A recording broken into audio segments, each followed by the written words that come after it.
Welcome to TheoTrade. This is Don Kaufman. It's November 30th, 2016. Well, the markets have just closed, and more often than not, when I start looking at the markets and so forth, we look at the S&Ps and most people are like, okay, so the S&Ps are down 4, or one of the standouts today might be ultimately oil, which is up some $4, but there's an OPEC announcement and so forth. I'm not going to start with any of those. If you're not looking at the bonds right now and some of the volatility in bonds, you're really missing the larger picture in this marketplace. So again, we're tuning in here on Wednesday. Again, it's November 30th. And just the other day on Monday, I had discussed how bonds, they're really going to be moving markets right here, right now. And I want to show you bonds and what I really mean about volatility. Forget for a second even about the daily charts. Just go look on an intraday basis how wild some of this trade happens to be. Now, this is trade that's going on right here, right now. This was, 4 or 5 minutes ago. These are massive moves in an incredibly short period of time inside of the bond market. So if you're looking at the S&Ps, you're not seeing how destabilized, if you will, the financial markets have really become.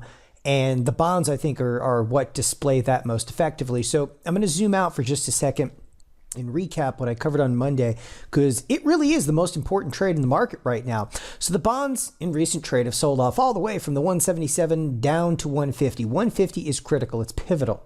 Okay. And here's the whole conjecture for the marketplace.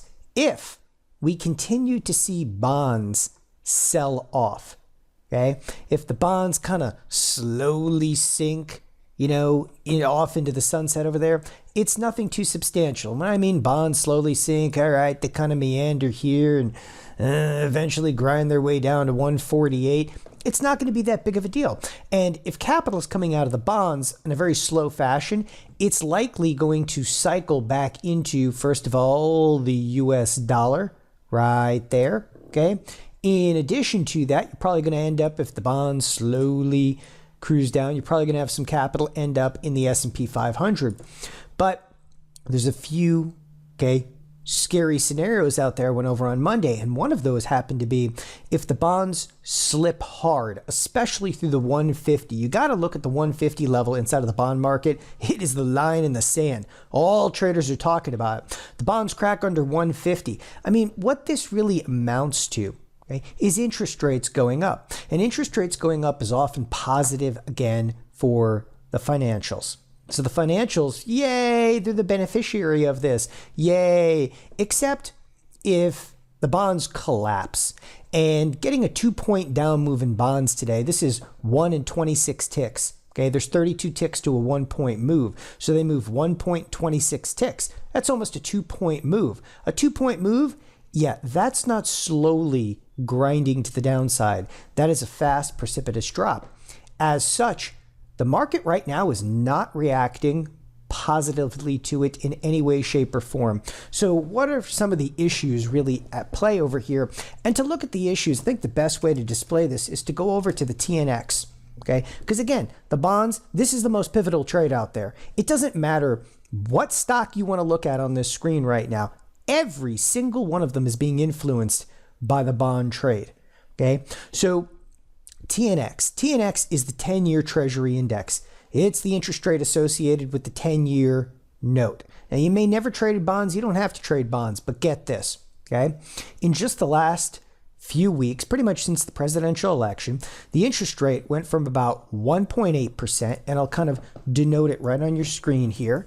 So here we go. It was right in this neighborhood, and I know it says 18, but that equals 1.8%. So a 10-year was sitting at 1.8%. It skyrockets. Pretty much earlier today, hits about, there you got it, about 2.4%. So the interest rates skyrocket. Now, getting above like 2.5%, that gets a little scary. And you're like, so what does this really mean for me? You're sitting at home, you're looking at this, okay, man, interest rates are going up over there. Okay, interest rates impact everything from car loans right? And you always think about kind of yourself in this context. Well, it could cost a little bit more if you wanted to buy a car. All right, that could be negative for the economy. Well, if interest rates pick up, well, yeah, if you want to go out and buy a house, you know, those 30-year mortgages, yes, the 30-year mortgage goes right off here off the 10-year. Even if you do like a 15-year, even some 7-year ARMs and so forth, they typically, you know, base it near a 10-year. So, okay, the mortgages be more expensive. Okay, people are not thinking. All right, you're missing the bigger picture. The bigger picture over here is the interest rates go up. Hey, no problem. If the interest rates explode higher, put the halt on the entire economy. The other thing you have to think about is forget for a second about it's going to affect interest rates and credit cards and all of that. Higher interest rates, okay, are going to have a huge impact everywhere. Let me actually display some of the impact of the broader implications of this. Interest rates taking off to the upside. Number one, it becomes extremely expensive to do stock buybacks. Buyback of Apple. They're not going to be able to buy back their stock over there. It's not going to be worthwhile in a higher interest rate environment. So stock buybacks can disappear almost overnight because as soon as the interest rates pick up, all right, the capital can be used in a much more effective fashion than trying to buy back your own stock.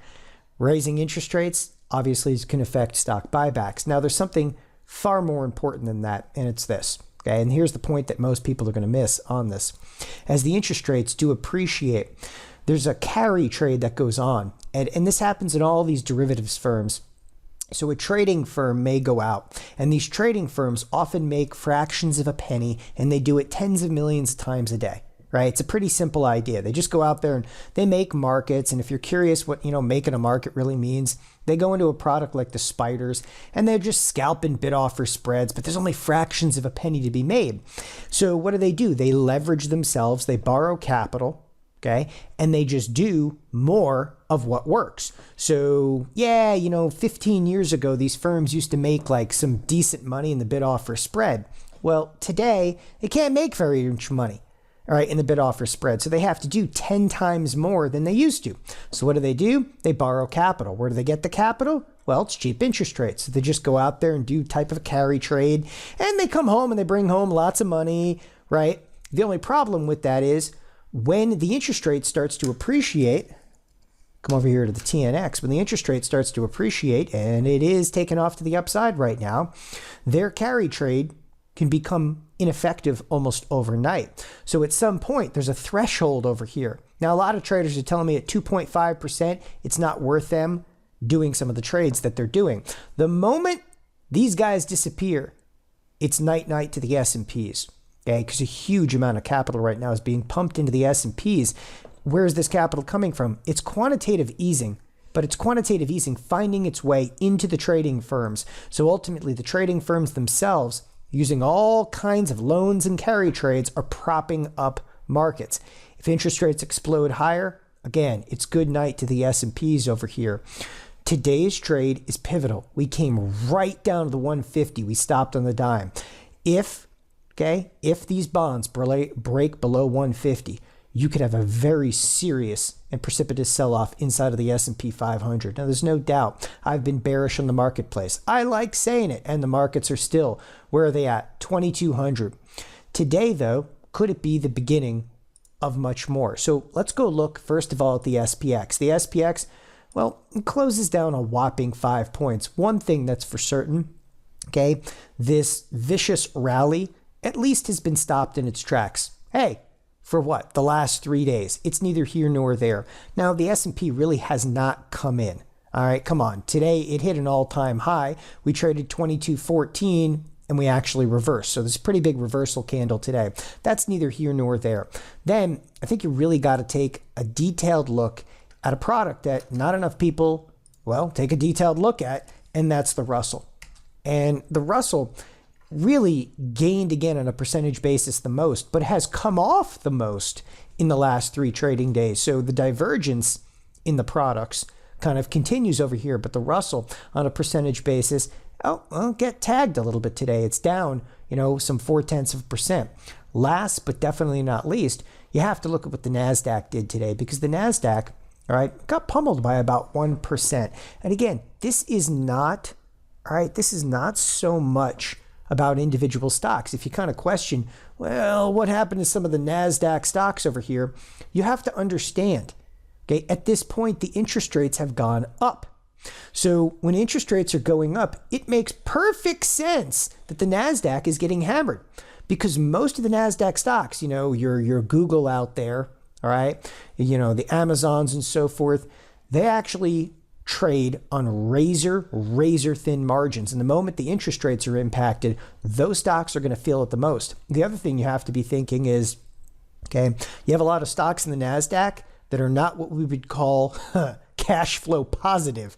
And if we get into a more serious interest rate environment where the interest rates get up above 3%, you better make sure, okay, if you're going to hold any stocks, that those stocks, all right, really are making money. Because if they're not making money and the interest rate starts to pick up, it's all over but the crying at that point. So one of the reasons that the NASDAQ, I believe, is getting hit today is because specifically of the bonds selling off, and again, a fairly large fashion out there. So I'm leaving you guys with quite a bit to think about over here. Again, most of the coming trading days are really going to be highly predicated on what the bond market does. Like, you can't tell me there's nothing predictable at the S&Ps right now other than maybe their expected move. And you have to recognize expected moves in the SPX, they're still low on a relative basis. Between now and Friday, we're still looking at about a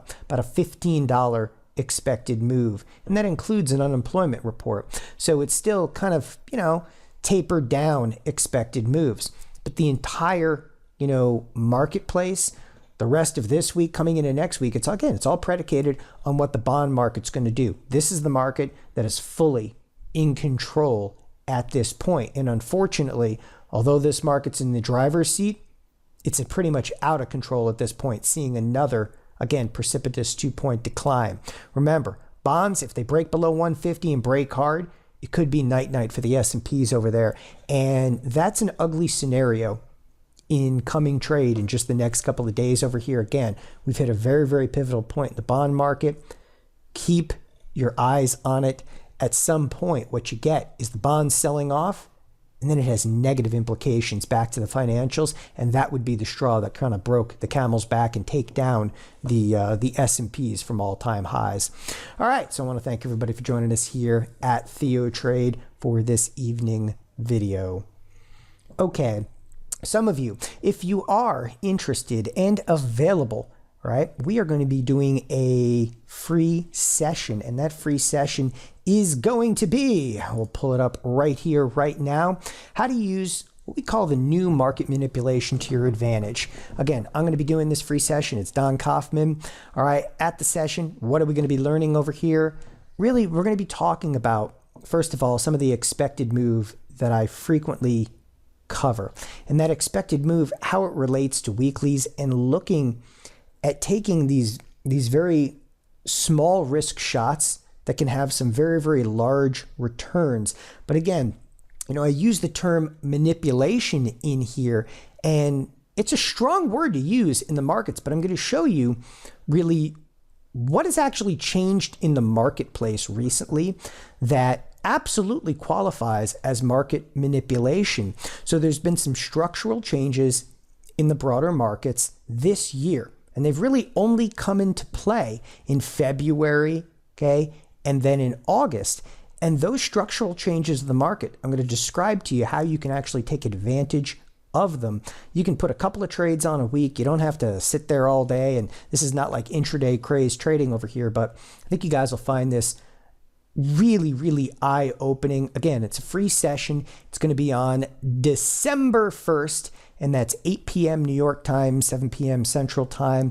If you're interested in going to this free class, first of all, there's a link in the email, or if you're joining us on YouTube, you can actually find the link right below the video here in YouTube. If that doesn't do it for you, here's actually the direct link to this page to sign up for the free webinar. It's theotrade.com/market-manipulation. And again, I don't use the word manipulation very often, but there's very definitive, again, market structural changes that have occurred. And we've found some statistical means to be able to take advantage of just that. So stay tuned. Again, that is tomorrow, Thursday, December 1st, 8 p.m. New York time. See everybody there. Thanks a lot. Have a great evening. Bye-bye.